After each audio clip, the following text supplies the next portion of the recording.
unfortunately, the adversaries are not stopping. Like you fix one hole and they're drilling another.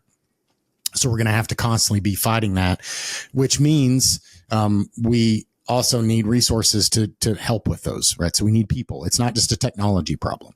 It's a people, process, and technology. You're listening to Protect It All, where Aaron Crow expands the conversation beyond just OT, delving into the interconnected worlds of IT and OT cybersecurity. Get ready for essential strategies and insights. Here's your host, Aaron Crow. Hey, welcome to the podcast. Today I wanted to have an episode to talk about OT cybersecurity products.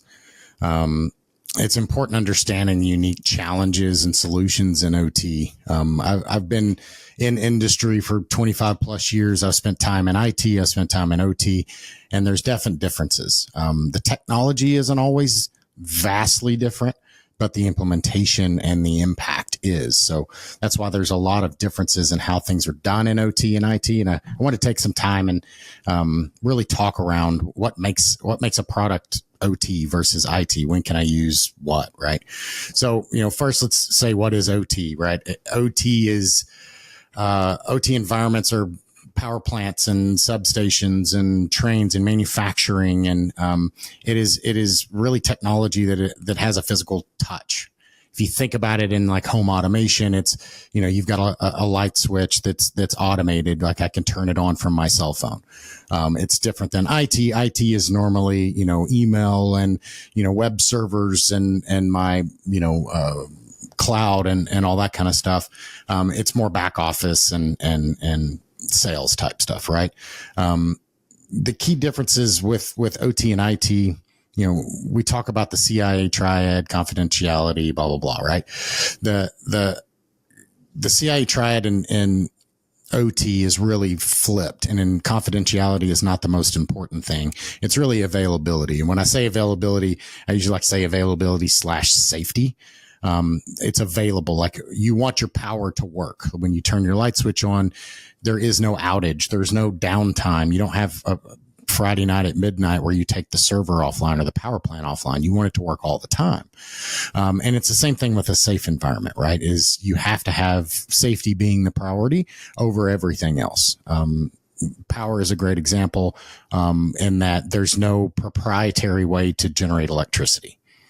Power plant A from vendor A and power plant B from vendor B, they use the same technology, right? It's not, that's not their secret sauce. That's not how they differentiate themselves from others. It's more in how they spread and their assets and all that kind of stuff. But a power plant heats up water, creates steam, turns a turbine, turns a generator, like whether it's fuel from solar or wind. Well, obviously solar is a little different, but wind or hydro or gas or coal or nuclear. The high level thing that it does is pretty much the same. It's a tea kettle turning something to steam, to turn a turbine, to turn a generator to generate electricity. Can IT products be used in OT? I've been doing this a long time, and all the way back to, I think 2010-ish is when I really started focusing in OT cybersecurity in critical infrastructure, specifically as like my primary job. It was never kind of called that before that. NERC-CIP really changed the world for the power utility world. But there were no OT specific products back then. So we had to adjust and adapt. So I took commercially off the shelf products, traditional firewalls, Palo Alto firewalls and Cisco firewalls and Fortinets and all the different things that were in our IT data centers. And took them and just implemented them in a different way. Cisco switches and Gigamons and Ixias and, packet capture devices. We were using things like WhatsUp Gold for, uptime monitoring and, SNMP monitoring, where you're using, NACs to do monitoring on the network layer. But the way that we implemented a NAC was completely different than the way we would implement it in IT. I was using a NAC almost like an asset discovery tool. I was doing no blocking. I was not segmenting networks. I was really just alerting out, hey, this new thing came on, and these are the things that I see on that device, right? So we set up SNMP traps. We set up a lot of different things. We were also doing full packet capture on the entire network. And again, this is back in 2010. We were doing active scanning. I know that's a controversial subject, but all the way back in 2010, we were doing active scanning in a production OT environment, power plants, et cetera. Now, were we just going and randomly scanning the same way I would do in an IT world? Of course not. But we were doing active scanning in an OT world. We had to do it carefully. We had to be selective in the devices and the networks that we did it in. But we were absolutely doing it. So it can be done if you know the environments that you're going into and you are careful and really understand. It really takes an understanding and working with the sites. I never went in and said, hey, this is what I'm doing to your environment. It was more of a, hey, these are the requirements that we're trying to do. How can we do this in your environment safely without bringing your environment down, all that kind of stuff, right? So there's a lot of ways that you can use it. The other part of the the IT products that don't always necessarily translate into OT is OT uses a different set of protocols sometimes. They have OT specific protocols. So Profibus and Ether IP and DMP and there's these OT specific protocols that don't show up in an IT world. Now, again, this 2010 is when I deployed this. Even next gen firewalls like, a Palo Alto, for example, back then, they didn't understand OT protocols. So even if I put it through that, layer 7 application, smart next gen firewall, it didn't know what the protocol was. It saw it, but it didn't classify it. They didn't have that dissector. These guys have come a long ways. The Forrester report I put out the other day, like there's a lot of our, commercial IT products that have gotten into the OT space, and they have OT lines and capabilities in their IT products. So that line is actually getting closer. We have more and more products from the IT side that are getting that capability in OT. Fortinet and Palo was top right quadrant in that Forrester example. And that was a great example of how they've done OT protocols in these products so that I already have a firewall. I can now start monitoring these OT protocols in that space, and I get some capability out of that. There is also an impact on, operational uptime. OT a lot of the times is very time sensitive. So if I think about right now, most OT is unencrypted. It is wide open. The main reason for that is because, well, there's a lot of reasons, but one of the reasons for that is time sensitive, right? They don't want to add additional latency by encrypting and decrypting when, again, most of their traffic is on site. The physical environment is locked down. So to be a man in the middle, you would physically have to walk into a power plant or a manufacturing facility and plug in, which is not impossible. They've just done more. They've focused more on the physical security being that reducing that risk instead of encrypting the data, right? It's still something that I think we'll get to, and you are starting to see encrypted protocols out there. They're just not widely used, specifically in something that was installed 50 years ago.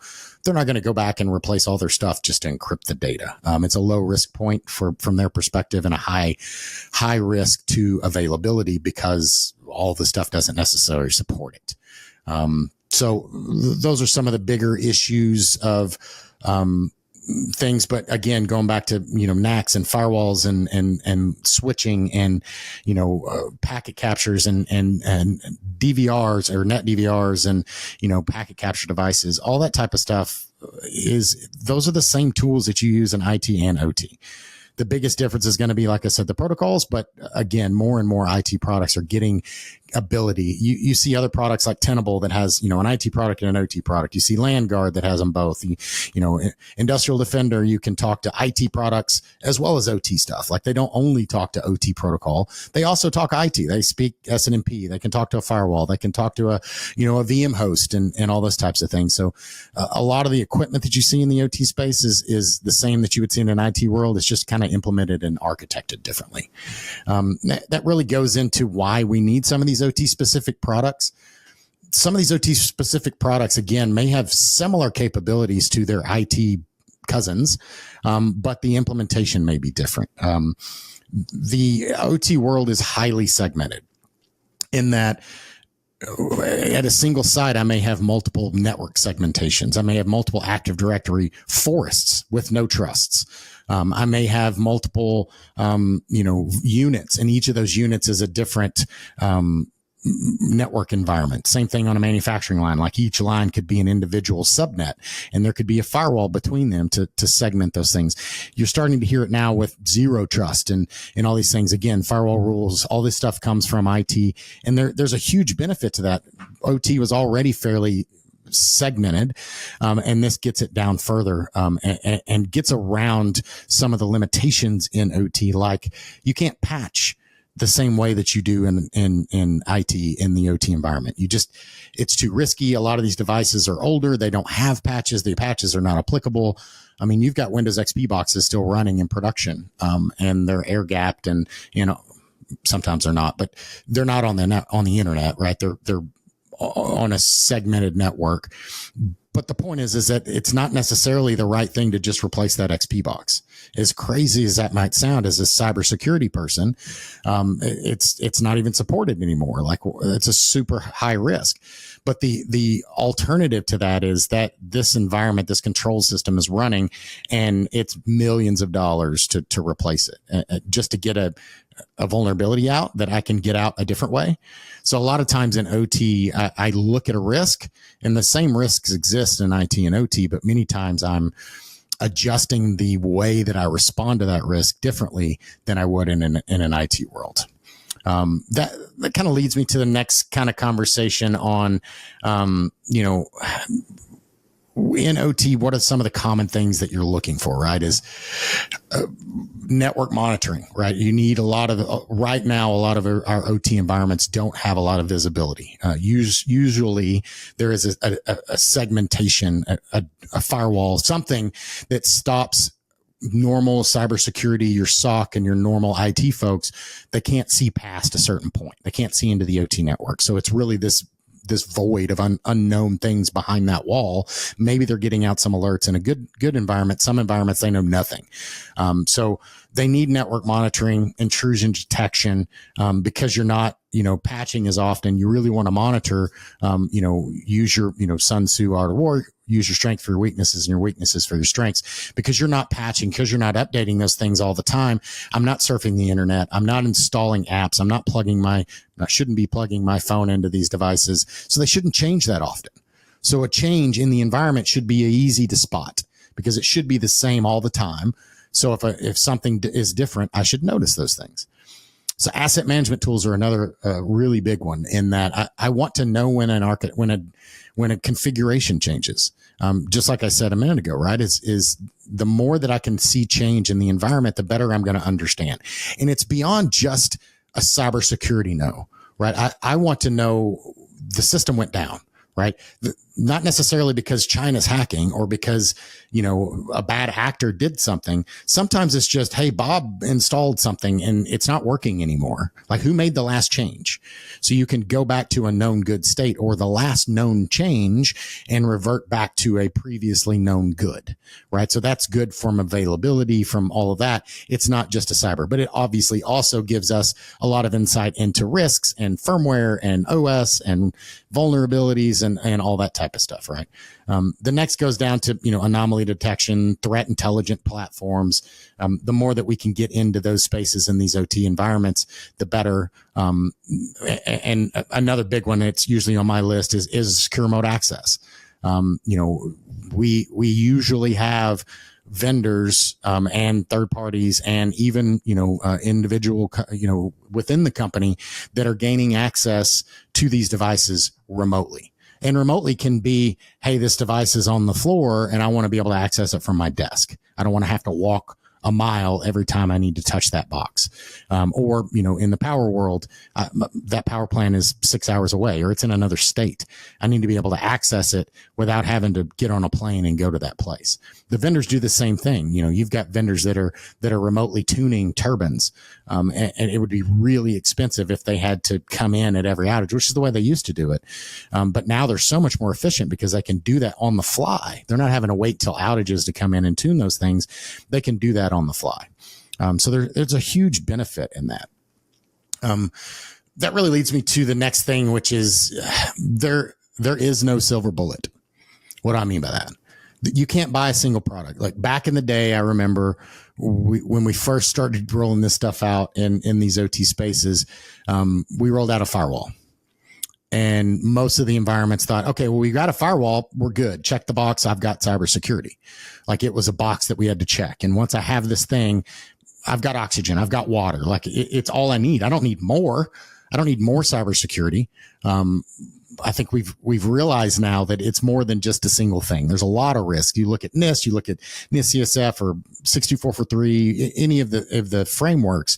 There's a lot of things that we have to consider, from disaster recovery and incident response and secure remote access and patching and all the things. A firewall doesn't fix all that. No product does. So there is no silver bullet that answers all of these things. So when you're looking at your OT environment, it's important to really figure out what's most important. Again, going back to patching, you're probably not going to patch your OT environment that often. Sometimes never. Some of these environments have never been patched. And again, as blasphemous as that may sound, it is not necessarily the wrong decision.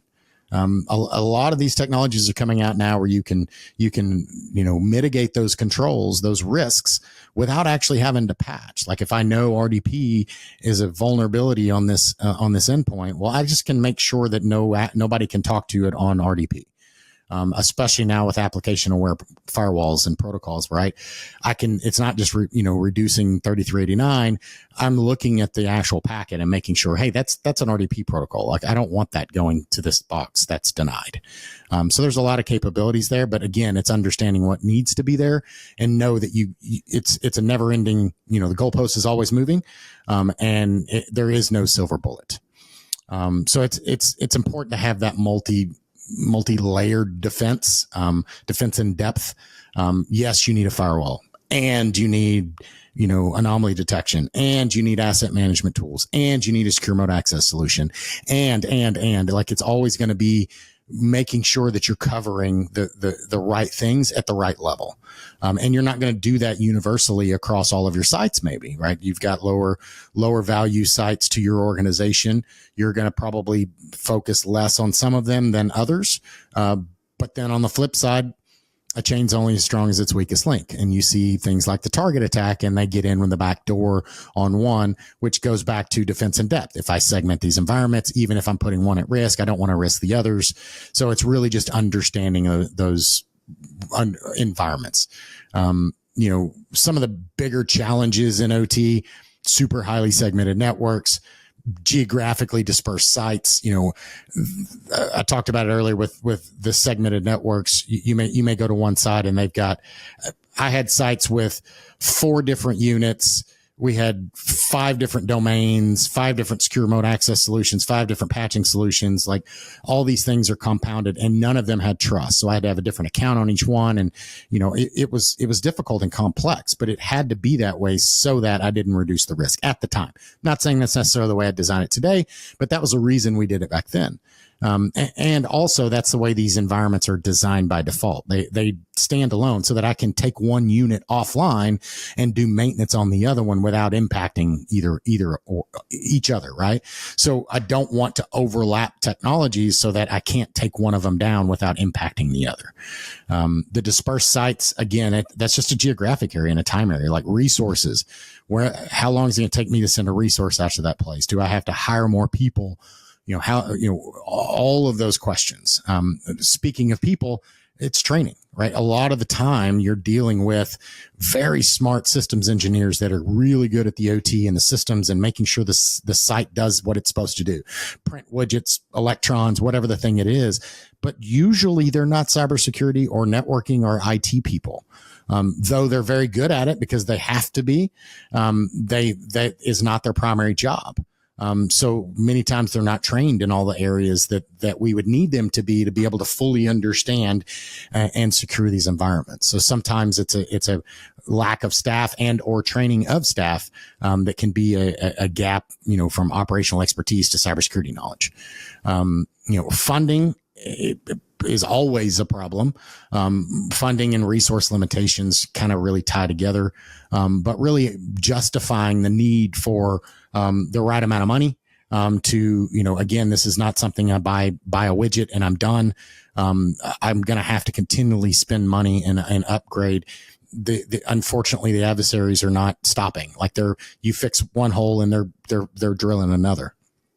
So we're going to have to constantly be fighting that, which means we also need resources to help with those, right? So we need people. It's not just a technology problem. It's a people, process, and technology, right? So you need all of those things.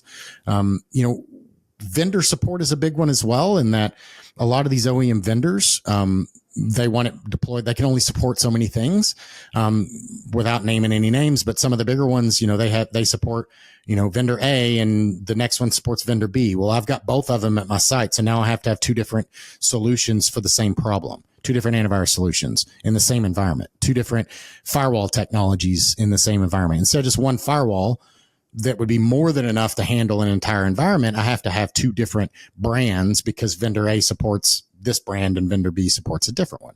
So that gets difficult. And then, old hardware, a lot of these environments, they may have been installed 50 years ago. 40 years ago, 20 years ago. And sometimes the hardware and the software and the applications that are running in them are that old too. Maybe not 50 years old, but definitely 20. You've got Windows XP boxes out there, which leads to, how can I patch that? I can't. So patching is not necessarily the answer. And I also can't just go replace them. So I have to come up with other ways to do that. Sometimes those ways are training and awareness. I need to train my people. The importance of educating people on the risks and the vulnerabilities and what to look for. Traditionally, they're going to look, if something happens, they're going to think of, availability. But sometimes we need to be thinking about, hey, did we just have something? How did that happen? Is that a cyber incident? Is that something we should look at? We should be looking at regular audits and assessments, bringing in third parties, or even just your internal audit teams, bringing in your IT brethren into these OT spaces to take a look, not to touch, not to architect, not to change configurations, just to look and give an opinion. Like, hey, we manage a lot of firewalls, and this rule here doesn't make sense. Can you explain that to me? Hey, maybe if you did it this way, it might be better, right? Looking at that kind of thing. I'm a vast advocate for vendor collaboration. The customer has the ability to kind of bring the vendors to the table and say, hey, vendor A, B, C, and D, we have you all.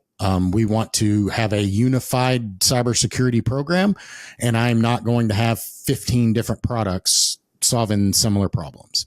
So these are the ones that we're looking at. Let's come to the table. Let's find a solution and architecture and find a way that we can reduce that tech stack a little bit. Maybe it's not down to 1 or 2, but maybe it's down to 10 or 8, so that we can work collaboratively and with the right tool set and be able to understand them. Because the problem is the more tools I have, the less competent I'm going to be in any one of them as an organization, which is a compounding problem. Leveraging technology is huge, right? Use technology, find, advanced cybersecurity tools that'll help in OT environments, use these things to help you with asset inventory. And, all of these problems will help on the operational side, not just the cybersecurity side. So when you're having a problem, you can see the last time a configuration changed. You can look at, hey, there was a new asset that showed up. Hey, this box tried to talk to somebody else, somebody remotely logged in. Like, all of these things give you visibility into what's happening in your environment that helps on the operational side as well, beyond just cybersecurity. And then, building a resilient culture in that, promoting a security first, just like we have a safety first mindset in OT, we should have a security first mindset. Like we should really be thinking, in OT, a lot of times it's Saturday night, 5 o'clock in the morning or whatever time. I just need to get it working. So I bypass all the things that I don't understand because I need it to work. And I don't know how else all this other stuff works. So I bypass a firewall or I plug it directly into something, right? And all those things can happen and do happen. But we need to think about, okay, if I'm going to do that, I got it up and running, check. We need to come back around to that tomorrow morning, and I need to get the right people on the phone, and we need to fix it the right way, instead of just leaving this thing here and with a piece of paper or tape on it says do not touch. So obviously that's a lot, but really we just want to dive into what the difference is, the challenges in OT, what's different between IT and OT, what is an OT product versus an IT product, kind of explain how sometimes they're very similar, sometimes they're pretty different. I think that line is getting grayer and grayer, and you're seeing more and more, really great products from, Palo to Fortinet and, Tenable and all of them that have these great IT footholds, and they're really doing a lot in the OT space, which is really awesome because I can do, I've got an organization that uses product A. I can incorporate that into product B, and I have all of these resources that already know how to use those products and can help architect and design and roll out, the right policies and configurations on these endpoints. So I encourage you to, ask the questions, bring in your IT folks, ask your vendors, get collaboration, bring people to the table, ask the question of, do we have a product in house that can do this? Could it work in OT? How could we make it work? Because a lot of times they're going to tell you no. Well, it's in the cloud. Well, do you have an on-prem version? Could we have a separate instance that's on-prem versus in the cloud? Do we have a different version? Because I don't want to, integrate with the IT Active Directory. Okay, well, could we have a second version? Like, just ask those questions. Don't just take it at face value that the answer is no, or that the answer is yes, because you'll also get the opposite. Oh, well, we can just use this product. Well, okay, but how? This is the unique environment that we have. How would we use that in our example? And make sure that you have the right understanding of your environment, the tools, the needs, and then, choose the right tools and products that fit your different use case. They don't all have to say OT on them, because many times we're only dealing with IT. We're dealing with firewalls and switches and VM servers and Windows machines and Linux boxes. And a lot of the stuff that's in these OT spaces are really just IT equipment that's physically in an OT environment that's doing an OT function. And then, yes, there are also OT specific devices from PLCs and, control processors and IDs and all that different type of stuff. But those things even are getting more and more IT aware, as we go and we get these next, industry 4.0 type stuff. So thank you for listening. Please like and subscribe, on all the different podcast places, YouTube, etc. Definitely share it. Reach out with any questions or concerns.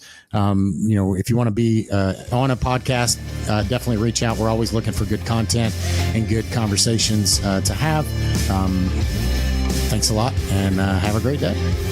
Thanks for joining us on Protect It All, where we explore the crossroads of IT and OT cybersecurity. Remember to subscribe wherever you get your podcasts to stay ahead in this ever-evolving field. Until next time.